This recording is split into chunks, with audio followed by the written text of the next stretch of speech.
Hi guys, Mr. P here. Hope you're having a wonderful night at the Teachmeet. Unfortunately, I cannot be there in person, so I've prepared this video with a couple of ideas that I'm hoping you'll find really useful. So my idea tonight is all based on using constraints in the classroom for literacy, and I love that quote.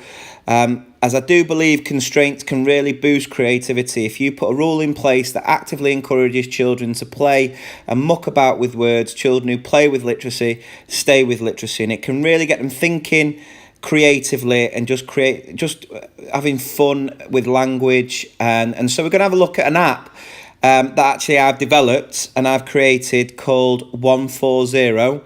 It is inspired by a lot of the Alan Peat ideas, as he's a massive fan of using constraints in the classroom. So we'll have a look at the app.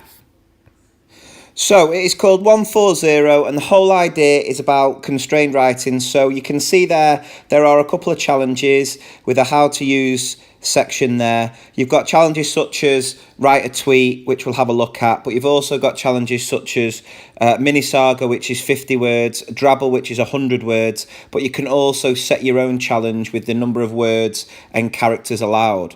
So if we jump into the write a tweet, and what you'll see the text box here where you can then write a tweet, and you are only allowed to use 140 characters, just like Twitter.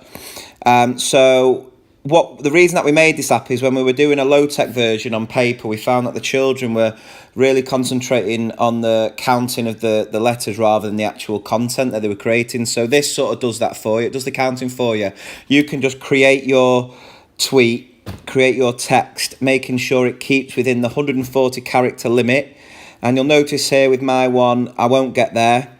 So what I have to do now is I have to think really carefully about some of the word choices, how I might change certain words, change the order of my sentences, just to make the text fit. Ideally we want 140 characters exactly, and it's just a great little challenge, and you can adapt it and use it in so many different ways. If you are, for example, here we're looking at history, we're doing the Tudors, so we're imagining what would Henry VIII tweet if he had a Twitter account all those years ago. So you can easily link it in with topics and your history lessons. Of course, it's brilliant for things like guided reading activities, if you're a book cat thinking in role as a character. And so you can see here that I finally got my tweet to fit. And one of the really useful features of the app is that you can then actually generate a fake tweet. So here what I'm doing is I'm just now changing the display name to Henry VIII, and I'll change his name and his Twitter handle and that sort of thing. So we'll end up with a tweet that'll look almost like it's straight off Twitter. And you could use it for all sorts, having conversations between characters, going back and forth to explain something that happened in the past. And then you can save that picture to the camera roll. Other ways in which you can use it, here's a tweet that I've sent where I've pretended to be Justin Bieber. You will notice there we've got plenty of different spelling mistakes and grammar errors, which is absolutely fine. I've done that purposely because, again, once we go into our fake tweet screen, we can make it look like it's come straight from Justin Bieber's Twitter account. And you stick that up at the beginning of the day saying, oh, I was on Twitter last night and I noticed this tweet from Justin Bieber. Let's have a read of it. Let's see what we think.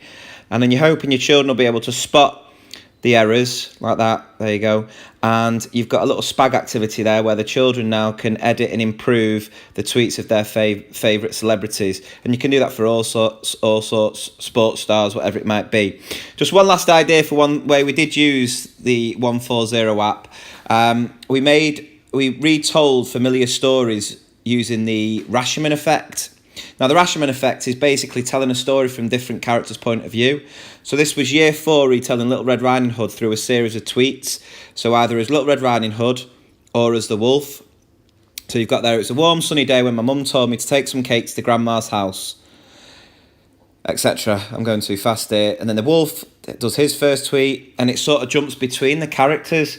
So you end up getting the story being told in a real creative way, because each of those tweets are 140 characters exactly. So it really challenged the children to think carefully about the words that they were using, the sentences that they were using, and it was just a really creative little challenge. Now, the app we've used here is Adobe Spark Page, which is a free app where you can create your own web pages. So we've just put all those screenshots, all those tweets into that web page there. And that app is absolutely free. So I hope you've found that presentation useful, short and sweet as always. Please do follow me on all those different things there. And if you go onto my blog, you'll be able to read more about the 140 app and the Adobe Spark Page app as well. So have a wonderful evening. I hope you found that useful. And yeah, I'd love to come down, visit some of your schools sometime. So do get in touch. Take care. Enjoy. See you later. Bye.